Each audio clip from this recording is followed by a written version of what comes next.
தூய்மை பெற நாடே கர்த்தர் பாதமே நீலைத்தவர் வார்த்தை உட்கொள்ளென்றுமே கோடி பக்தரோடு சோர்ந்தோர் தாங்குவார்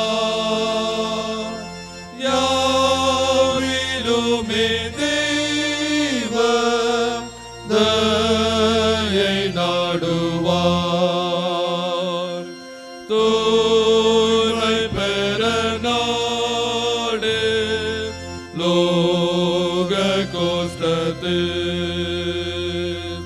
தனி திருநாளும் அவர் பாதத்து இயேசுவை போலாவார் நோக்கியவரை பாபொருளில் காண்பார் அவர் சாயலே தூய்மை பெற நாடு கர்த்தர் நடத்த என்ன நேரிட்டாலும் அவர் பின் செல்ல இன்பம் துன்பம் நேர்ந்தோம் பீடாயவரை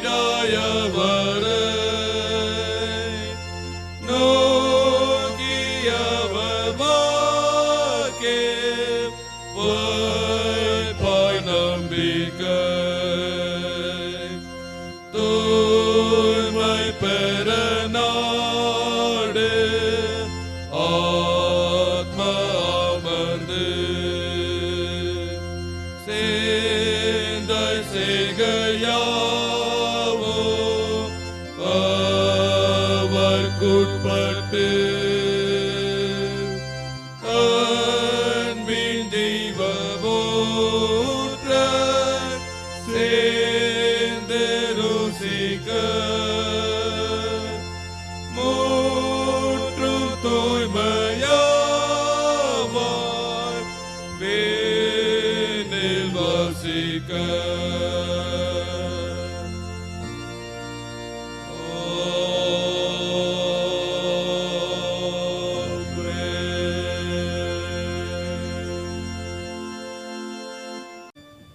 என் கண்மலையும் மீட்பருமாகிய கர்த்தாவே, அடியுடைய வாயின் வார்த்தைகளும் இங்கே கூடியிருக்கிற எங்கள் அனைவருடைய இருதயத்தின் தியானமும் உமது சமூகத்தில் பிரீதியாயிருப்பதாக. ஆமேன். கர்த்தருக்குள் பிரியமானவர்களே, கடவுளுடைய பிரதான கிருபையினாலே நாம் கர்த்தர் உயிர்த்தெழுந்த பண்டிகையை கொண்டாடி இன்றைக்கு உயிர்த்தெழுந்த பண்டிகைக்கு பின்வருகின்ற 4வது ஞாயிற்றுக்கிழமையிலே வந்து நிற்கின்றோம்.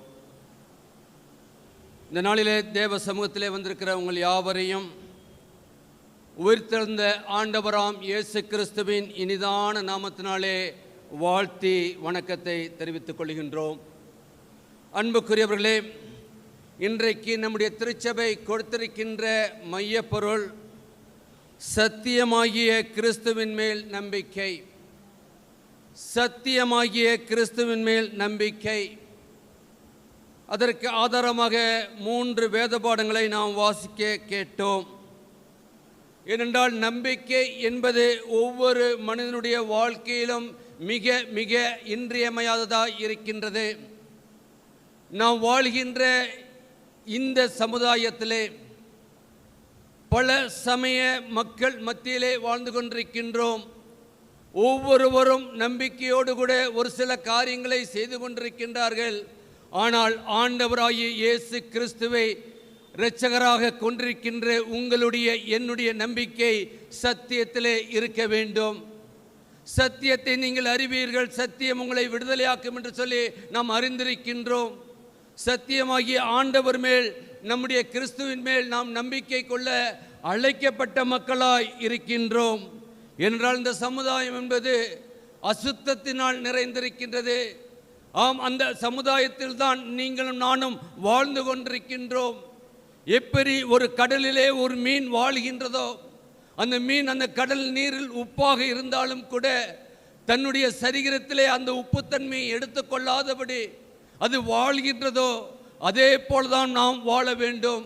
ஒருவேளை நாம் வீட்டிலே வந்து மீனை சமைக்கின்ற பொழுது அது உப்பு போடாமல் நாம் சமைப்பென்றால் உப்பில்லாத பண்டம் குப்பையிலே, அதற்கு உப்பு போடுகின்ற பொழுதுதான் அதை நீங்கள் நானும் உண்ண முடியும். அப்படின்னா நம்முடைய வாழ்க்கையிலே இன்றைக்கு சத்தியபரனாகிய இயேசு கிறிஸ்து உயிர்த்தெழுந்த வல்லமை நமக்குள்ளாக இருக்க நாம் அழைக்கப்பட்டவர்களாக இருக்கின்றோம். என நமக்கு தெரிஞ்ச ஒன்று, வான மண்டலத்திலிருந்த பொல்லாத ஆவிகளின் சேனாதிபதியின் அசுத்தங்களும் விபச்சாரம் எண்ணங்களும் கொண்ட மக்கள் வாழ்ந்து கொண்டிருக்கின்ற உலகத்திலே வாழ்ந்து கொண்டிருக்கின்றோம். எங்கு பார்த்தாலும் பிசாசின் வல்லமைகள், பிசாசு யாரை கர்ச்சிக்கலாமா என்று சொல்லி யாரை விழுங்கலாமா என்று கர்ச்சிக்கின்றவனாய் இருக்கின்றான். அப்படிப்பட்ட ஒரு சூழ்நிலையிலே வாழ்ந்து கொண்டிருக்கின்ற உங்களிலும் என்னிடம் நம்பிக்கை என்னவாக இருக்க வேண்டும்? ஆண்டவர் நம்மிடத்தில் எதிர்பார்க்கின்ற நம்பிக்கை என்ன? சத்தியமாகிய கிறிஸ்துவின் மேல் நம்பிக்கை. இன்னைக்கு மக்கள் நம்பிக்கை வைக்கின்றார்கள். ஒரு சிலர் பார்க்கின்ற போது மீசையை எடுக்காம அது நான் வாழ்கின்ற ஒரு வாழ்க்கை, அல்லது அவர்களுடைய தாடி வளர்த்தல், மற்ற காரியங்கள், வெளிப்புறமான காரியங்களிலே அவர்கள் தங்களை அடையாளப்படுத்தி கொண்டு வாழ்ந்து கொண்டிருக்கின்ற சூழ்நிலையிலே இருக்கின்றார்கள். ஆனால் அவருடைய உள்ளத்திலோ அசுத்தங்கள் நிறைந்திருக்கின்றது. என்னால் உலகத்தின் மக்களை பார்க்கின்ற போது நாம் ஒரு பெரிய முனிவர் போல, தாம் பெரிய பரிசுத்தவான் போல வாழ்ந்து கொண்டிருக்கின்ற மக்கள் மத்தியிலே வாழ்ந்து கொண்டிருக்கின்றோம். ஆனால் உள்ளத்திலோ அசுத்தங்கள் இருக்கின்றது. என்னென்னால் தான் வேதம் சொல்கிறது, வெள்ளை அடிக்கப்பட்ட கல்லறைகள், வெள்ளை அடிக்கப்பட்ட கல்லறைகள் என்று பார்க்கின்றோம். இன்றைக்கு பரிசுத்தம் என்பது நம்முடைய முயற்சினால் அல்ல, ஆவியானவர் நம்மோடு கூட இடைபடுகின்ற பொழுதுதான் நம் பரிசுத்தமாய் வாழ முடியும். பரிசுத்தம் என்பது ஒரு கூட்டு முயற்சி, ஒரு கூட்டு முயற்சி. நான் பரிசுத்தமாய் இருந்து விடுவேன் என்று சொல்லி நாம் வாழ முடியாது. ஆனால் ஆவியாகிய சத்தியமாகிய கிறிஸ்து நமக்குள்ளாக இருக்கின்ற பொழுது நிச்சயமாக ஆண்டவர் நம்மோடு கூட இணைந்து கொள்கின்ற பொழுது அவர் பரிசுத்தம் உள்ள தேவன் நம்மை பரிசுத்தப்படுத்துவார். ஒவ்வொரு நாளும் நம்மோடு கூட வருவார். நமக்கு நன்கு தெரிந்த ஒரு விளையாட்டு கயிறுக்கும் போட்டி, பார்த்துருக்கீங்களா? அது இரு பக்கமும் இருக்கின்ற பொழுது நாமும் கர்த்தரும் தேவதூதர்களும் ஊழியர்களும் ஒரு பக்கம் நின்று கொண்டிருக்கின்றோம், மறுபக்கமோ சாத்தானும் அவனுடைய சேனைகளும் நரகத்தை நோக்கி நம்மை இழுக்கின்றதா இருக்கின்றது. அப்படி என்றால் நாம் ஆண்டவரோடு கூட இருக்கின்ற பொழுதுதான் நாம் ஜெயங்கொள்ள முடியும் என்பதை நாம் அறிந்து கொள்ள அழைக்கப்படுகின்றோம். எனவே நாம் செய்ய வேண்டிய கடமையும் உண்டு, கர்த்தர் நமக்காக செய்ய வேண்டிய கடமையும் உண்டு. என்றால் நீங்கள் நானும் ஒரு சில காரியங்களே ஆண்டவரையே நாம் சார்ந்திருக்கின்றோம். ஆண்டவர் என்ன சொல்லுகின்றாரோ அதன்படி நாம் வாழவும் நாம் அழைக்கப்பட்டவராக இருக்கின்றோம். ஆண்டவர் இன்றைக்கு ஆவியானவருமாய் அநேக வார்த்தைகளை கொடுத்து கொண்டிருக்கின்றார். சத்தியத்தை நாம் அறிகின்றோமா, சத்தியத்தின்படி வாழ்கின்றோமா என்பதை நாம் சிந்தித்து பார்க்க அழைக்கப்படுகின்றோம். சற்று நேர தியானத்திற்காக பார்க்கின்ற பொழுது இதை 3 தலைப்புகளிலே தியானிக்க பரிசுத்த ஆவியானவர் நமக்கு கிருபை செய்வார். ஒன்று, வேத வசனத்தின் மேல் நம்பிக்கை. வேத வசனத்தின் மேல் நம்பிக்கை. இரண்டாவது, இரத்தத்தின் மேல் நம்பிக்கை. இரத்தத்தின் மேல் நம்பிக்கை. மூன்றாவது, பரிசுத்த ஆவியின் மேல் நம்பிக்கை. பரிசுத்த ஆவியின் மேல் நம்பிக்கை. ஒன்று, வேத வசனத்தின்படி மேல் நம்பிக்கை கொள்கின்ற பொழுது நாம் வாசித்தமே யோவான் 17ஆம் அதிகாரத்திலே பார்க்கின்ற பொழுது அங்கு சொல்லப்படுகின்ற காரியம் என்ன? நீர் அங்கு 6ஆம் வசனம் சொல்கின்றது, அவர்கள் உம்முடைய வசனத்தை கை கொண்டிருக்கிறார்கள். ஆண்டவராய் இயேசு கிறிஸ்து சொல்கிறார், அவர்கள் உன் வசனத்தை கை கொண்டிருக்கின்றார்கள் என்று சொல்கின்றார். அது மட்டுமல்ல, 8ஆம் வசனம் வாசிக்கலாமே.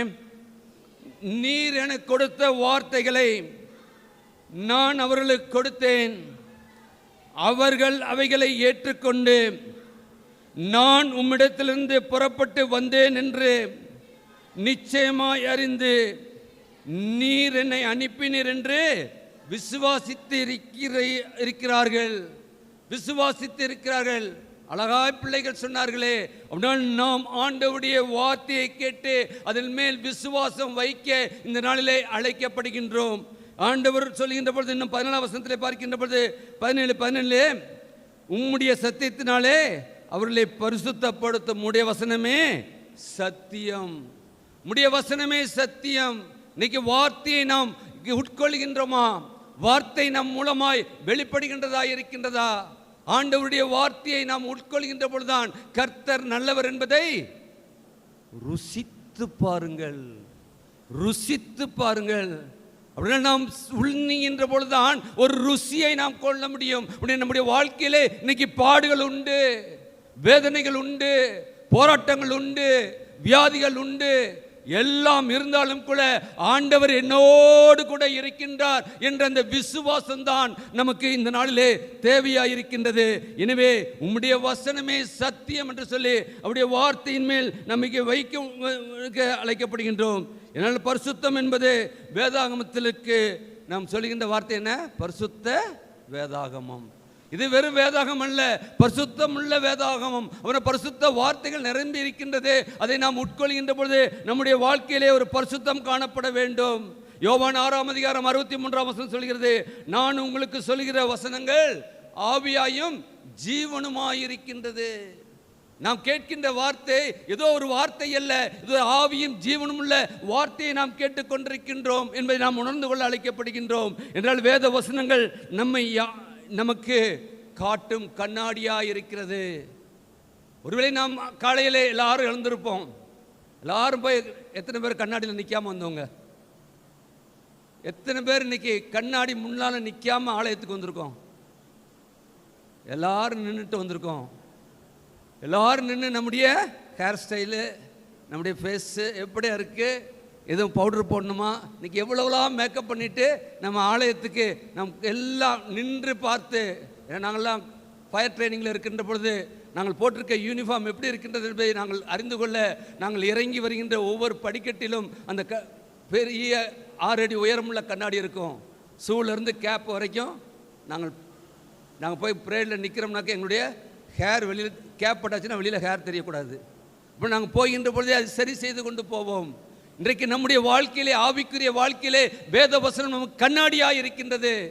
நாம் ஆண்டவருடைய வார்த்தையை நாம் முன் நிறுத்துகின்ற பொழுது நாம் எப்படிப்பட்டவர்களாக இருக்கிறோம் என்பதை அது வெளிப்படுத்தக்கூடியதாக இருக்கின்றது என்பதை நாம் அறிந்து கொள்ள அழைக்கப்படுகின்றோம். என்றால் நம்முடைய ஆத்மாவின் நிலை, நம்முடைய ஆவிக்குரிய வாழ்க்கை எப்படிப்பட்டதாக இருக்கிறது? வேத வசனத்தின் கண்ணாடி முன்னால் வந்து நிற்கின்ற பொழுதுதான் அதை அறிந்து கொள்ள முடியும். நீங்கள் நானும் அதிகாலை வேளையிலே வேதத்தை வாசிக்கின்றோமா, வேதத்தை தியானிக்கின்றோமா? இன்றைக்கு அதுதான் இல்லையே. இன்னைக்கு அதை செய்ய முடியாதபடி இன்றைக்கு சத்துருவானவன் நமக்கு பலவிதமான பிரச்சனைகளை கொண்டு வருகின்றானே. இன்னைக்கு நம்ம என்ன செய்கின்றோம்? குடும்பமாக எந்திரிக்க முடியல, குடும்பமாக எந்திரிச்சு காலையில் ஆராதிக்க முடியல, ஜெபிக்க முடியல. சரி, இரவிலே படுக்கின்ற பொழுது ஜெபிக்கலாமா? அதற்கும் எத்தனை தடைகள். ஜெப ஜீவியம் தான் ஆண்டவர் நமக்கு கொடுத்திருக்கின்ற ஒரு பெரிய ஜீவியம். நாம் ஜீவிய காலம் முழுவதுமாக ஆண்டவரோடு கூட பேசுகின்றவர்களாய், ஒரு அப்பா எப்படி தன் பிள்ளைகளிடத்தில் பேசுமோ அதே போல பேசுகின்ற பொழுதுதான் நாம் இருக்க அழைக்கப்படுகின்றோம். நமக்கு நன்கு தெரிஞ்ச ஒன்று, சங்கீதக்காரன் சொல்லுகிறான் 119 வாலிபன் தன் வழியை எதனால் சுத்தம் பண்ணுவான்? உமது வசனத்தின்படி தன்னை காத்து கொள்வதில் தானே.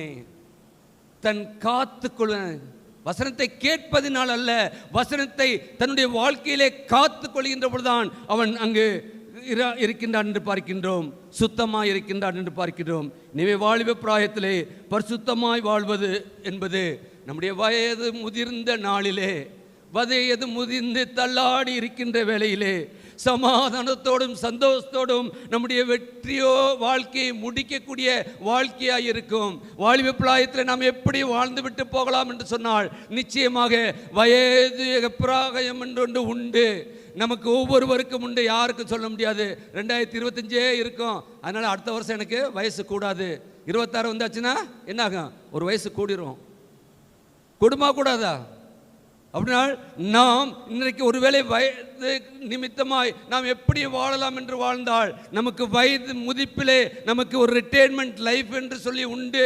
அன்றைக்கு நம்முடைய வாழ்க்கை தான் நாம் எப்படி கடந்து வந்தோம் என்பதை நமக்கு வெளிப்படுத்துகின்றதாக இருக்கின்றது. இனிமே நம்மை அறிந்து கொள்ள அழைக்கப்படுகின்றோம். பழைய ஏற்பாட்டிலே கர்த்தர் நியாய பிரமாணத்தை கொடுத்தார். அது இடி முழக்கத்தின் மத்தியிலே நாம் வாசித்தோமே. எங்கே 34 யாத்திரா 34 பார்க்கின்ற போது அங்கு பார்க்கின்றோம், மோசையை அழைக்கின்றார், கற்பனைகளை கொடுக்கின்றார். அங்கே என்ன சொல்கின்றது? 4ஆம் வசனம். அப்பொழுது மோசே முந்தின கற்பனைகளுக்கு ஒத்த 2 கற்பனைகளை எடுத்து அதில் எழுந்து கர்த்தர் தன் கட்டளையிட்டபடியே அவ்விரண்டு கற்பனைகளையும் தன் கையில் எடுத்துக்கொண்டு சீலாய் மலையின் மேல் ஏறினான். 2016 சீலாய் மலையின் மேல் ஏறின அதே அனுபவம் இன்றைக்கு உண்டு. மோசே எந்த இடத்துல முழங்கால் படியிட்டு ஜெபித்தாரோ அதே இடத்துல அதிகாலை வேளையில் ஜெபித்த ஒரு அனுபவத்துக்குள்ளாக உங்கள் மத்தியில் நிற்கின்றோம். அன்புக்குரியவர்களே, அதெல்லாம் பார்க்கின்ற பொழுது, இதை வாசிக்கின்ற பொழுது நிச்சயமாக சீனாய் மலை என்று உண்டு. அதுக்கு கூப்பிட்டு போவாங்க. எத்தனை பேர் போயிருக்கீங்கன்னு தெரியல. ராத்திரி 12 மணிக்கு தான் கூப்பிட்டு போவாங்க. ராத்திரி 12 மணிக்கு தான் கைடு நம்மளை கூப்பிட்டு போவாங்க. கைடு லைட் அடிச்சுட்டு போவார். அவர் என்ன லைட் அடிக்கிறாரோ அந்த ஒளியின் பாதையிலே தான் நடந்து போகணும். போய் எத்தனை மணிக்கு 12 மணிக்கு கிளம்புனா அங்கே 5-5:15 போய் சேருவோம். அப்படியே கரு இருட்டு குளிர், நல்ல உயரம், எல்லோரும் பொத்தி படுத்து கிடப்பாங்க. சூரியன் அப்படியே இருந்தால் அப்படி வரும். நம்ம நிற்கிறதுலேருந்து இப்படி இது சூரியன் வந்தோடனே பார்த்தா ஜெபம் பண்ணிவிட்டு எல்லோரும் வந்தவங்க எல்லோரும் குறிப்பாக ஜெபம் பண்ணுவாங்க. திருப்பி இறங்கின்ற பொழுது நீங்கள் பார்த்தீர்கள்னு சொன்னால் நிச்சயமாக யாரும் ஏற மாட்டோம். திருப்பூர்மலை பார்த்துருக்கீங்கல்ல, அவங்க அந்த பாதையை விட்டு கொஞ்சம் கால் அடி வச்சா பள்ளத்தில் வந்துடுவோம். அப்போ தான் தெரியும், இதுலையா நம்ம ராத்திரி நடந்து வந்தோம். கர்த்தருக்குள் பிரியமானவர்களே, மோசே 40 நாள் ஆண்டவருடைய திருச்சமூகத்தில் இருந்து கற்பனைகளை கைக்கொண்டு வந்தாரே. நாம் ஒவ்வொரு ஆராதனையிலும் திருவிருந்த ஆராதனையிலே ஆண்டவரே எங்களுக்கு இறங்கும், இந்த கற்பனைகளை கைக்கொள்ள எங்கள் இருதயத்தை ஏவியறலும் என்று சொல்கிறோமே. நம்முடைய இருதயம் ஏவப்பட்ட இருதயமாக இருக்கின்றதா? அன்றைக்கு மோசே மூலமாய் நாம் பெற்ற கற்பனையின்படி நாம் வாழ்ந்து கொண்டிருக்கின்றோமா? அந்த வார்த்தை நம்முடைய வாழ்க்கையிலே வெளிப்படுகின்றதா இருக்கிறதா என்று நாம் சிந்தித்து பார்க்க அழைக்கப்படுகின்றோம். என்னால் நாம் வார்த்தையிலே எந்த சூழ்நிலையிலும் வலதுபுறமோ இடதுபுறமோ சாயாதபடி ஆண்டவர் என்ன சொல்லுகின்றாரோ அதன்படி நடக்க அழைக்கப்பட்டவர்களாக இருக்கின்றோம். 2 தீமோத்தேயு 3ஆம் அதிகாரம் 17 வேத வசனங்கள் எல்லாம் தேவ ஆவியினால் அருளப்பட்டிருக்கிறது. அவைகள் உபதேசத்துக்கும் கடிந்து கொள்ளுதலுக்கும் உண்டு, சீர்திருத்தத்திற்கும் நீதியை படிப்பதற்கும் பிரயோஜனம் உள்ளவைகளாக இருக்கின்றது. இங்கே தானே இடிக்குது. பவுலடியார் சொல்லிட்டு போயிட்டார் தீமோத்தேயு சபைக்கு. என்ன சொல்றாரு? வேத வசனங்கள்லாம் தேவ ஆவியினால் அருளப்பட்டிருக்கின்றது. அவைகள் ஏதோ சும்மா சொல்றதுக்கல்ல, அது உபதேசத்திற்காகவும், அடுத்த வார்த்தை என்ன வாசிக்கலாமே, கடிந்து கொள்ளுதலுக்கும் உண்டு, அப்புறம் சீர்திருத்தங்களுக்கும் நீதியை படிப்பதற்கும் பிரயோஜனம் விளைவுகளாக இருக்கின்றது என்று பார்க்கின்றோம். எனவே நீங்கள் நானும் ஆண்டவருடைய திருச்சமூகத்தில் இருப்பது, ஆண்டவர் இந்த வார்த்தையின் மூலமாக இன்றைக்கு என்னோடு கூட பேசியிருக்கிறீரப்பா, என்னுடைய வாழ்க்கை நீர் அறிந்திருக்கிறீர், நான் உம்முடைய வார்த்தைக்கு நான் கீழ்ப்படியவர், அதன் மேல் நான் நம்பிக்கை வைக்க, உம்முடைய வசனத்தின் மேல் நான் நம்பிக்கை வைக்க எனக்கு கிருபை தாரும் என்று சொல்லி நாம் இருக்க அழைக்கப்படுகின்றோம். என்றால் சங்கீதம் 119, 105 உம்முடைய வசனம் என் கால்களுக்கு தீபமும் என் பாதைக்கு வெளிச்சமாக இருக்கிறது. நாம் இருளின் பிள்ளைகள் அல்ல, வெளிச்சத்தின் பிள்ளைகள். உன்னால் நம்முடைய வாசனம்தான் நம்மை வழிநடத்துகின்றதாய் இருக்க அழைக்கப்பட்டவர்களாக இருக்கின்றோம். இன்றைக்கு நமக்கு கொடுக்கப்பட்ட சங்கீதம் 119ஆம் சங்கீதம் தான் இன்றைக்கு கொடுக்கப்பட்டிருக்கின்றது. 119ஆம் சங்கீதத்தில் 89 முதல் 96 வசனங்கள் இன்றைக்கு கொடுக்கப்பட்டிருக்கிறது. 92, 93 வாசிக்கலாமே. உம்மது வேதம் என் மனமகிழ்ச்சியாக இராதிருந்தால் என் துக்கத்திலே அமிழ்ந்து போயிருப்பேன். சங்கீதக்காரனுடைய அனுபவம், உம்முடைய வசனம் எனக்கு மகிழ்ச்சியாக இராதிருந்தால் நான் உன் துக்கத்திலே அழிந்திருப்பேன். நான் ஒருபோதும் உம்முடைய கட்டளைகளை மறைக்க மாட்டேன், அவைகளால் நீர் என்னை உயிர்ப்பித்தீர். இன்றைக்கு நாம் உயிரோடு இருக்கின்ற சொன்னால் ஆண்டவருடைய வசனம்தான் நம்மை உயிர்ப்பித்துக் கொண்டிருக்கின்றது. எனவே அந்த வசனத்தின் மேல் நம்பிக்கை வைப்போம். இரண்டாவது, இரத்தத்தின் மேல் நம்பிக்கை. எபிரேயர் 13ஆம் அதிகாரம் 12ஆம் வசனம் இப்படியாக சொல்கின்றது, இயேசுவும் தம்முடைய சொந்த இரத்தத்தினாலே ஜனத்தை பரிசுத்தப்படுத்தும்படியாக நகர வாசலுக்கு புறமே பாடுபட்டார், புறம்பே பாடுபட்டார். நமக்கு நன்கு தெரிந்த ஒன்று. நகர வாசல் என்பது இஸ்ரவேலருக்கும் புறஜாதிகளுக்கும் அது வேறாயிருந்தது. யாரெல்லாம் அங்கே இருக்கின்றார்களோ அவரெல்லாம் குஷ்டரோகம் நிறைந்தவர்களாய், அவர்கள் தங்களுடைய சரீரத்திலே வேதனை நிறைந்தவர்களாய், அவருக்கு ஊருக்கு புறம்பாக அவர்கள் இருக்கின்றவர்களாய் இருக்கின்றார்கள். ஆனால் ஆண்டவர் அவர்களை அழைக்கின்றவராய் இருக்கின்றார். ஆண்டவர் வருகின்ற பொழுது யாரெல்லாம் அங்கே இருந்தார்களோ அவரெல்லாம் என்ன சொல்றாங்க? ஆண்டவரே, தாவீதின் குமாரனே, எங்களுக்கு இறங்கும் என்று சொன்ன பொழுது அவர் நின்றார் என்று பார்க்கின்றோம். எனவே நகர வாசலுக்கு புறம்பே தான் இருப்பார்கள், ஆனால் ஆண்டவர் அவர்களையும் சந்திக்க வருகின்றார் என்று சொன்னால், அவருடைய இரத்தம் அன்றைக்கு பார்க்கின்ற பொழுது பலி இடப்படுவதற்காக ஆடு மாடுகளின் மூலமாய் அவர்கள் இரத்தம் கொடுக்கப்பட்டு பாவ நிவாரணப்படி செலுத்தப்பட்டது. ஆனால் நீங்கள் நானும் ஆராதிக்கின்ற தேவன் தன்னையே ஜீவ பலியாக ஒப்புக் கொடுத்து தன்னுடைய பரிசுத்தமுள்ள இரத்தத்தினாலே இன்றைக்கு நாம் பெற இருக்கின்றோமே, அந்த இரத்தத்தின் மூலமாய் நம்மை கழுவி சுத்திகரித்து அவர் நம்மை ஏற்றுக்கொள்ள சித்தமுள்ளவராய் இருக்கிறார். அதன் மேல் நம்பிக்கை வைப்போம். இந்த இரத்தம் தான் என்னை சுத்திகரிக்கின்றது, இந்த இரத்தம் தான் என்னை உயிர்ப்பிக்கின்றது. அவருடைய இரத்தம் இல்லாவிட்டால் நான் ஒன்றுமல்ல, என்னுடைய வாழ்க்கை ஒன்றுமல்ல. என்னை இம்மட்டுமாக நடத்தி வந்த கர்த்தர் இந்த இரத்தத்தின் மூலமாய் என்னை பரிசுத்தப்படுத்த உள்ளவராய் இருக்கின்றார், தூய்மைப்படுத்த உள்ளவராய் இருக்கிறார். எனவே அவர் பார்க்கின்ற போது யோவான் 1:7, இயேசு கிறிஸ்துவின் இரத்தம் சகல பாவங்களை நீக்கி நம்மை சுத்திகரிக்கும். சகல பாவங்களையும், இது அது அல்ல, எல்லா பாவங்களையும், என்னுடைய நிலையும் உங்களுடைய நிலையும் அழிந்திருக்க கர்த்தர் தான் இன்றைக்கு நம்மை அவருடைய பந்திக்கு அழைக்கின்றார். வா மகனே, வா மகளே, உமக்காக கல்வாரியிலே நான் சிந்தின இரத்தத்தை இன்றைக்கு உனக்காக நான் கொடுக்கிறேன். நீர் பெற்றுக்கொள்வது மட்டுமல்ல, அதன் மூலமாய் உன்னுடைய பாவம் சகல பாவங்களையும் நான் நீக்கி சுத்திகரித்து உன்னை பரிசுத்தப்படுத்த முடியாய் நான் இருக்கின்றேன் என்று சொல்லி ஆண்டவர் அறிக்கின்றார். நமக்கு பார்க்கின்ற பொழுது நம்முடைய பிள்ளைகள் என்ன பண்ணுவாங்க? தெருவில் போய் விளையாடுவாங்க. விளையாடுகின்ற பொழுது அவர்கள் மேல் புழுதி பட்டு விட்டார் என்றால் தகப்பன் கூப்பிட்டு என்ன பண்ணுவார்? அப்படியே படுக்க வச்சிருவாரா? நேராக கூட்டு போய் குளிப்பாட்டி எல்லாம் சுத்தம் பண்ணி அதுக்கப்புறம் தான் வீட்டுக்குள்ளே விடுவார். அதே போல தான் நம்முடைய ஆண்டவர் ஆகிய இயேசு கிறிஸ்து நம்மை சிலுவைக்கு கொண்டு போகிறார். சிலுவைக்கு கொண்டு போவது மட்டுமல்ல, சிலுவையிலே இரத்தத்தை ஊற்றி நம்மை சுத்திகரிக்கின்றார். சுத்திகரிப்பதன் மூலமாய் சிலுவையின் அடிவாரத்தில் தான் என்னுடைய வாழ்க்கை பரிசுத்தம் ஆரம்பிக்கின்றது. நாம் பெற்றுக்கொண்ட பரிசுத்தத்திலே இந்த நாளில் நிலைத்திருக்கும்படியாய் அவருடைய இரத்தம் பரிசுத்தம் உள்ள இரத்தம் என்பதை நாம் உணர்ந்து பார்த்து இந்த நாளிலே அவருடைய பரிசுத்த பந்தியிலே நாம் பங்கு பெற அழைக்கப்படுகின்றோம். 1 கொரிந்தியர் 6:11, கர்த்தராகிய இயேசு கிறிஸ்துவின் நாமத்தினாலும் நம்முடைய தேவனுடைய ஆவியினாலும் கழுவப்பட்டீர்கள், பரிசுத்தமாக்கப்பட்டிருக்கிறீர்கள், நீதிமான்களும் ஆக்கப்பட்டிருக்கிறீர்கள். நம்முடைய வாழ்க்கையிலே சத்தியபரனாகிய ஆண்டவர் நம்மோடு இருக்கின்ற பொழுது நாம் அவருடைய இரத்தத்தினால் கழுவப்படுவது மட்டுமல்ல, அவருடைய இரத்தத்தினால் பரிசுத்தமாக்கப்பட்டிருக்கின்றோம். அவருடைய பரிசுத்தமாக்கப்பட்டது மட்டுமல்ல, நாம் அவருடைய இரத்தத்தினால் நீதிமான்களாக்கப்பட்டிருக்கின்றோம் என்பதை நாம் உணர்ந்து கொள்ள அழைக்கப்படுகின்றோம். பயந்து வாழ்வது பரிசுத்த ஜீவியம் அல்ல. இயேசுவின் அன்பை நினைத்து வாழ்வதுதான் பரிசுத்த ஜீவியம். எனவே நீங்கள் நானும் நம்முடைய வாழ்க்கையில் எவ்வளவோ கஷ்டங்கள், எவ்வளோ நிந்தைகள், எவ்வளோ அவமானங்கள், அதை நாம் பார்த்து இவர்கள் பயந்து நாம் வாழ்வோம் என்று சொன்னால் அது ஒரு பரிசுத்தமுள்ள வாழ்க்கை அல்ல, பரிசுத்தமுள்ள ஜீவியம் அல்ல. நமக்கு இருக்கின்ற வாழ்க்கை ஒரு வாழ்க்கை.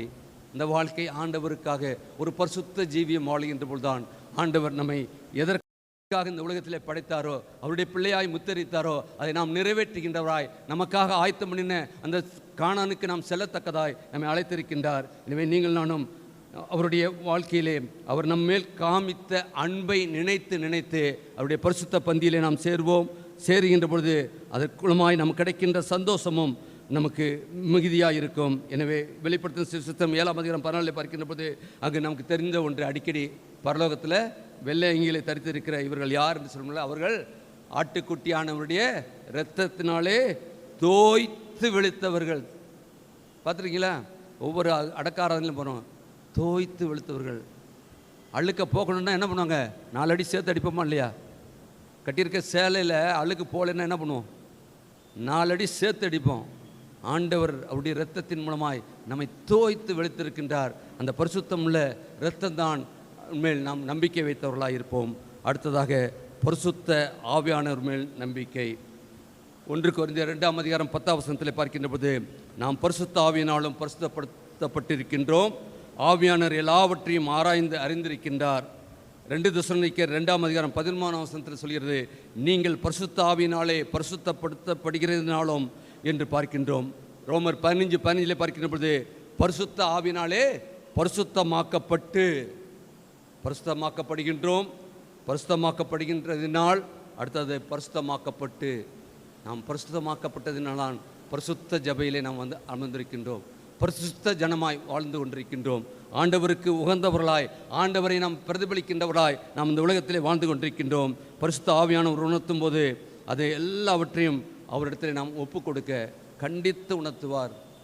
ஆண்டவராய் இயேசு கிறிஸ்து பரத்துக்கு ஏறுகின்ற பொழுது அவர் சொல்கின்றார், நான் போவேனாகில் உங்களுக்கு நல்லது, நான் போய் உங்களுக்கு ஒரு தேற்றவாளனை, பரிசுத்தாவாகிய தேற்றவாளனை உங்களுக்கு அனுப்புவேன். அவர் வந்து நான் உங்களுக்கு போதித்த யாவையும் என்ன செய்வாராம்? கண்டித்து உணர்த்துவார். ஆவியானவர் எப்படி பண்ணாரா? கண்டித்து உணர்த்துவார். அதுதானே இடிக்குது, அதுதானே கேட்க முடியல. கண்டித்து உணர்த்துகின்ற பொழுதுதான் அதை கேட்பதற்கான மனமும் இன்றைக்கு கிறிஸ்துவ மக்கள் மத்தியில் இல்லை. கிறிஸ்துவை ஏற்றுக்கொண்ட ஒவ்வொருவரும் இன்றைக்கு கண்டித்து உணர்த்தப்படுகின்ற ஆவியானவர் எனக்காக இந்த வார்த்தையை கொடுத்தார், எனக்காக இன்றைக்கு ஆண்டவர் பேசினார் என்று சொல்லி நாம் எடுத்துக்கொள்ள முடியாதபடி நாம் வாழ்ந்து கொண்டிருக்கின்றோம். யாருக்கோ என்று அல்ல, எனக்காக என்னுடைய வாழ்க்கையை அறிந்திருக்கிற கர்த்தர் இந்த நாளிலே கொடுத்திருக்கிறார் என்று சொல்லி இருக்க அழைக்கப்படுகின்றோம்.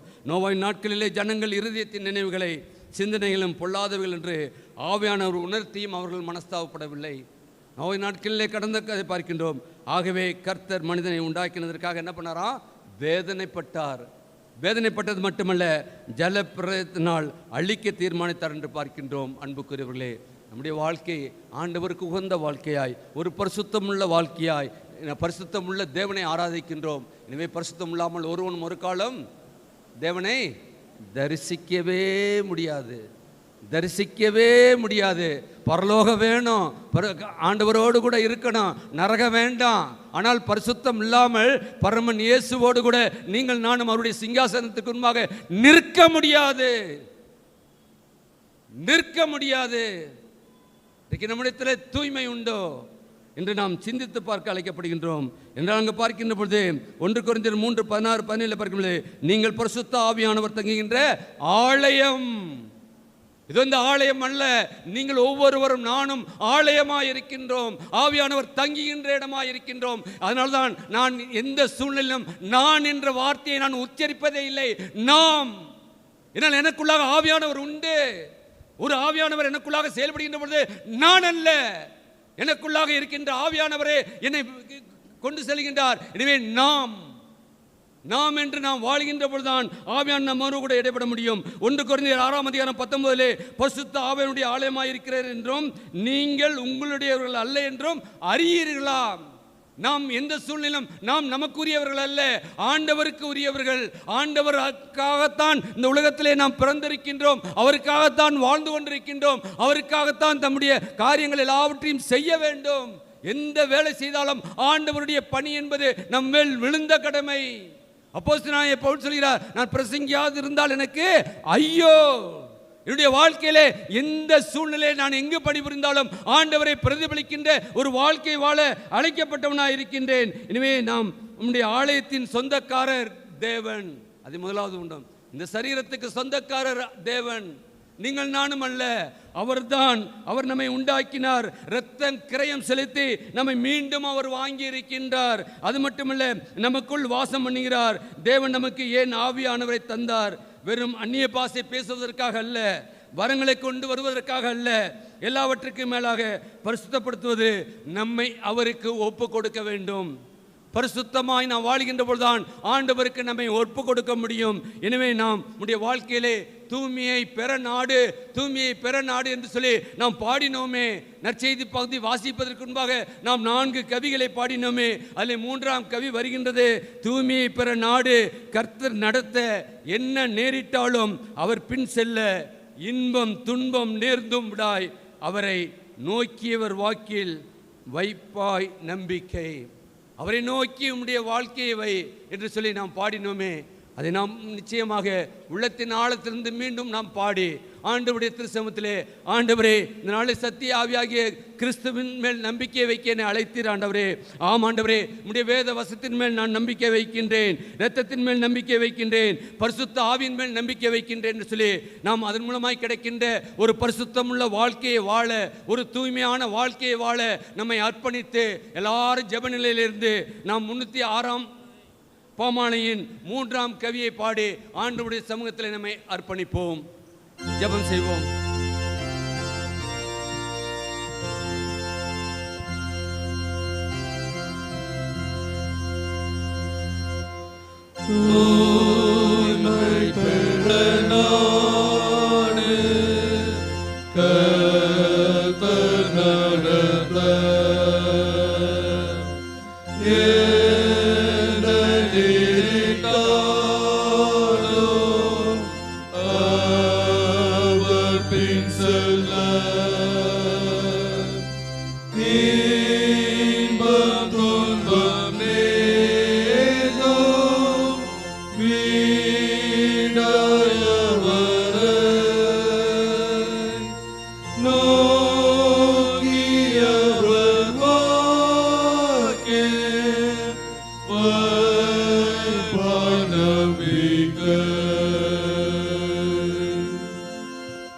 ஆம் கர்த்தாவே, நீர் எங்களை கிருபையாய் கொடுத்த வார்த்தைக்காக நன்றியோடு மித்துதிக்கிறப்பா, ஸ்தோத்திரிக்கிறோம். கேட்ட ஒவ்வொரு வார்த்தையும் ஆவியும் ஜீவனுமாய் இருக்கிறது என்பதை கர்த்தாவே இந்த நாளில் நாங்கள் உணர்ந்து கொள்ளவும், அந்த வார்த்தையின் மேல் நாங்கள் நம்பிக்கை வைக்கவும், நீர் எங்களுக்காக சிந்தின பரிசுத்தமுள்ள ரத்தம் எங்களை மீட்டு ரட்சித்து பரிசுத்தப்படுத்தியிருக்கிறது என்ற நம்பிக்கை இந்த நாளிலே நாங்கள் வந்திருக்கிற ஒவ்வொரு மேலும் இருக்க வேண்டுமா ஜெபிக்கிறப்பா. எங்களை நீர் ஆட்கொண்டிருக்கின்றீர், எங்களை வழிநடத்துகின்றீரப்பா. பரிசுத்த ஆவியானவர் எங்கு உண்டு அங்கு விடுதலை உண்டு என்ற வார்த்தையின்படி கர்த்தாவே, நாங்கள் இந்த உலகத்திலே வாழ்ந்தாலும் இந்த உலகத்துக்கு உரிய மக்கள் அல்ல என்பதை நாங்கள் உணர்ந்து பார்த்து கர்த்தாவே, உமக்கென்று எங்களை பரிசுத்தப்படுத்தி வாழ எங்களுக்கு கிருபை ஜெபிக்கிறோம். எங்களுடைய வாழ்க்கையை பார்க்கின்ற ஒவ்வொருவரும் கர்த்தாவே, உம்மண்டே வரத்தக்கதான ஒரு வாழ்க்கை வாழ எங்களை அர்ப்பணிக்கின்றோம். வந்திருக்கிற ஒவ்வொருவரையும் பேர் பேராக குடும்பம் குடும்பமாய் நீர் ஆசீர்வதித்து அவர்கள் கொண்டிருக்கின்ற நம்பிக்கையிலே அவர்கள் இன்னும் பலப்பட நீர் கிருபையாய் மீட்பர் இயேசுவின் ஜெபிக்கிறோம் ஜீவனுள்ள நல்ல பிதாவே. ஆமீன், ஆமீன்.